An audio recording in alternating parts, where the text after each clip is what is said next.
Gate exam யாராவது prepare பண்றீங்கன்னா அதுவும் ட்ரிபிள் டிபார்ட்மெண்ட்னா கண்டிப்பா அந்த வீடியோ ஃபுல்லா பாருங்க. 33 கொஸ்டின் இந்த வருஷம் கேட் எக்ஸாம்ல கேட்ட ட்ரிபிள் அதாவது எலக்ட்ரிக்கல் இன்ஜினியரிங்ல கேட்ட ஒரு கொஸ்டின் தான் பாத்தீங்கன்னா இது 33வது கொஸ்டின். இதுல பாத்தீங்கன்னா ஒரு சர்க்யூட் டயக்ராம் தந்துட்டு கொஸ்டின் கேட்டிருப்பாங்க. இதுக்கு 4 ஆப்ஷன்லாம் தந்துல நம்ம ஆன்சர் எழுத முடியாது. இதுக்கு நம்மளே தான் வந்து பாத்தீங்கன்னா கரெக்டா நியூமரிக்கல்ல நம்ம டைப் பண்ணணும் ஆன்சரை. சோ இதை நான் எப்படி சால்வ் பண்றேன் அப்படின்றத பாருங்க. பிடிச்சிருந்ததுன்னா நம்ம ஐடியா ஃபாலோ பண்ணி நிறைய பேருக்கு ஷேர் பண்ணுங்க. ஒண்ணு தெரிஞ்சுக்கோங்க, ட்ரிபிள் நீங்க வந்து டெடிகேட்டடா கமெண்ட் பண்ணி எங்க டிபார்ட்மெண்ட்டுக்கும் நீங்க கேட் எக்ஸாம் கொஸ்டின் சொல்லி தாங்கன்னு கேட்டதுனால தான் இந்த வீடியோ 500 ஷேர் வந்ததுன்னா நான் ட்ரிபிள் டிபார்ட்மெண்ட்டை கண்டினியூ பண்றேன். அதாவது வேலையை ஆரம்பிச்சிடலாமா?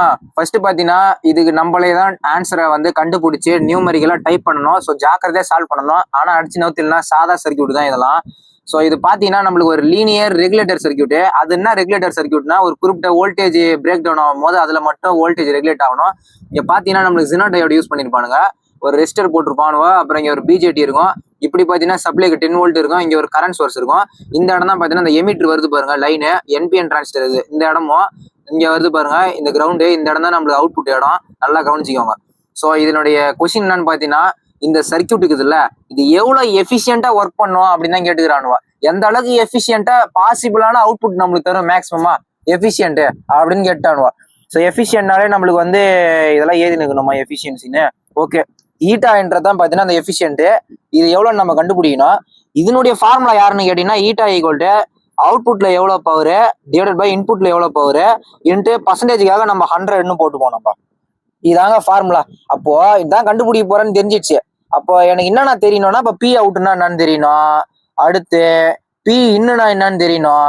அப்போ எனக்கு பி அவுட்புட் பவர் என்னன்னு தெரியணும்னா பவர்னுடைய ஃபார்முலா என்னது நிறைய இருக்குது. வி ஸ்கொயர் பை ஆர்னு இருக்குது, வி ஐன்னு இருக்குது, ஐ ஸ்கொயர் ஆர் இருக்குது. நம்மளுக்கு வி ஐன்றதான் முக்கியம். ஏன்னா வோல்டேஜ் தெரியும், அதாவது வந்து அடுத்து கரண்ட் தெரியும். அப்போ வோல்டேஜ் இன்ட்டு கரண்ட். என்ன வோல்டேஜ்? பவர் அவுட்புட்னா அப்ப அவுட்புட் வோல்டேஜ். என்ன கரண்ட்? Output current. இங்க அவுட்புட் கரண்ட் இந்த இடத்துல ஐஎல்னு அவங்களே தண்டாங்க பேரு. அப்ப ஐஎல்னு நம்ம போட்டுக்கலாம். அப்ப இன்புட் பவருக்கு இன்புட் வோல்டேஜ் இன்புட் கரண்ட் வேலை முடிஞ்சுது. இப்போ வி அவுட்டு வி இன்னும் நம்ம கண்டுபிடிச்சிட்டு இதனுடைய 2 வேல்யூ கண்டுபிடிச்சிட்டோம்னா வேலை முடிஞ்சுது. ஃபர்ஸ்ட் நம்ம வந்து அந்த பவர் அவுட்புட் எடுப்போம், அதாவது அவுட்புட் பவர். வி அவுட்னா ஃபார்முலான்னு கேட்டீங்கன்னா அவுட்புட் பவர் எங்க வோல்டேஜ் எங்க வருது? எமிட்ராண்டா தான் அவுட்புட் வோல்டேஜ் வருது. இந்த நேரத்துல தான் மெசேஜ் எல்லாம் வருது. இந்த இடத்துல அவுட்புட் வோல்டேஜ்ன்றதுனால நம்ம விஇன்னு சொல்லிக்கலாம். ஸோ இதனோட ஃபார்முலா பார்த்தீங்கன்னா பேஸ் வோல்டேஜ் மைனஸ் விபியினுடைய வோல்டேஜ். அப்போ வி அவுட்னுடைய வேல்யூ என்ன வரும்? பேஸ் வோல்டேஜ் எவ்வளோ நம்மளுக்கு 5.4 தந்துருப்பானோ பேஸ் வோல்டேஜ் கொஸ்டின்லயே.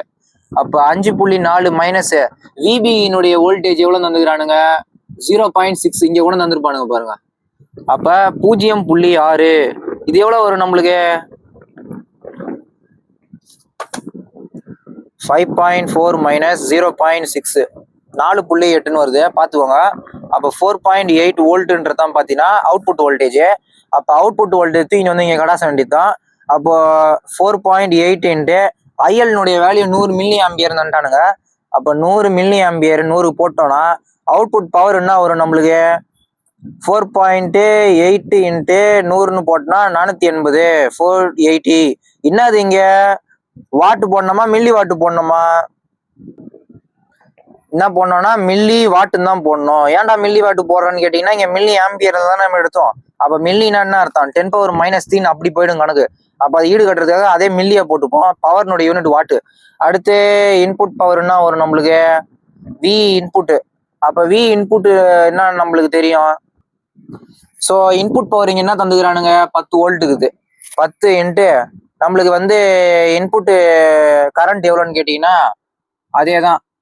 ஏது இன்புட் கரண்ட் இந்த இடம் தான் நம்மளுக்கு. இதே கரண்ட் தான் சர்க்குலேட் ஆகும். அப்போ 100 மில்லி ஆம்ஸ் அதே தான் வரப்போகுது. ஒன்னால தெரிஞ்சுக்கோங்க, இதுவும் ஈக்குவல் தான். ஸோ பார்த்தீங்கன்னா இப்போ நம்மளுக்கு ஐ இன்புட் பார்த்தீங்கன்னா நம்மளுக்கு 100 மில்லி ஆம்பியர்னு வந்துடும். அப்போ இதை மல்டிப்ளை பண்ணால் 1000 மில்லி வாட் அப்படின்னு நம்மளுக்கு அடிச்சிருவோம். இங்கே 480 மில்லி வாட்டு. லாஸ்டா இந்த பி அவுட் பி இன் வேலையில் இனிமேல் கடாச வேண்டியது தான். அப்போ பி அவுட்டுக்கு பார்த்தீங்கன்னா 480 மில்லி வாட்டு 480 மில்லி வாட்டு. பி இன்னுக்கு பார்த்தீங்கன்னா ஆன்சரு 1000 மில்லி வாட்டு 1000 மில்லி வாட்டு இன்ட்டு 100%. இந்த மில்லி வாட்டுலாம் தூக்கி கடாச்சிருவோம்.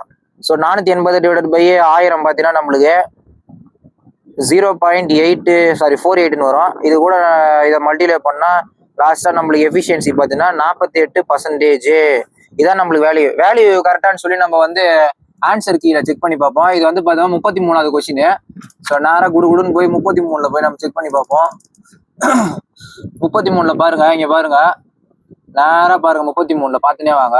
அப்படியே பார்த்தீங்கன்னா 47.5 48.0 இருக்கணும். நம்மளுக்கு கரெக்டாக 48.0, அதாவது 42% வந்துருச்சா?